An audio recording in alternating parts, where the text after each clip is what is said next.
Aujourd'hui du rapport de suivi. Le verdict est tombé.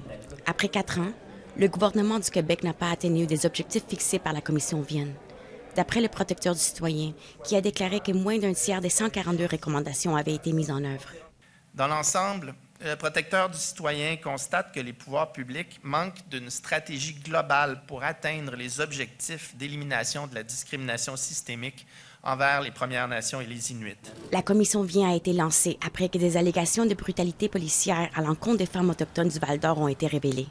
L'enquête a examiné les relations entre les Autochtones et certains services publics, y compris les forces de police. Déposée en 2019, elle a conclu que les Premières Nations et les Inuits étaient victimes d'une discrimination sérieuse et systémique de la part des services publics.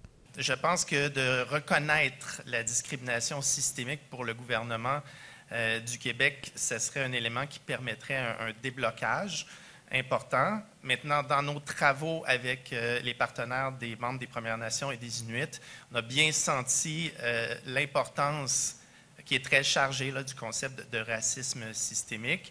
Dowd a déclaré que le gouvernement du Québec a fait des efforts pour améliorer les relations avec les populations autochtones et les services publics et pour augmenter l'accès des Autochtones à ces services. Cependant, il a ajouté que de nombreuses priorités n'ont pas été résolues et que les inégalités identifiées par la Commission Vienne n'ont pas été corrigées. Ceci comprend les dossiers de protection de jeunesse, de santé et les services correctionnels. Ensuite, c'est les pensionnats, vérité et réconciliation. Ensuite, c'est les femmes disparues, assassinées. L'aîné Oscar Kistabiche a énuméré les différentes enquêtes qui ont été menées à Bienne au fil des ans.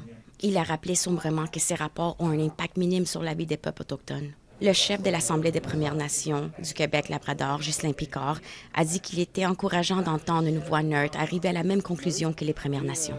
J'espère que le gouvernement est à l'écoute ce matin. Ce matin, on reçoit ça avec beaucoup d'humilité. Le ministre responsable des Affaires autochtones, Yann Lafrenière, a déclaré qu'il restait encore beaucoup de travail à faire. Du côté du protecteur du citoyen, je reconnais l'existence du racisme systémique. Mais M. Dowd a déclaré qu'il ne parlait pas au nom du gouvernement. Marie-Céla Amador, Nouvelle nationale d'APTN, Val-d'Or.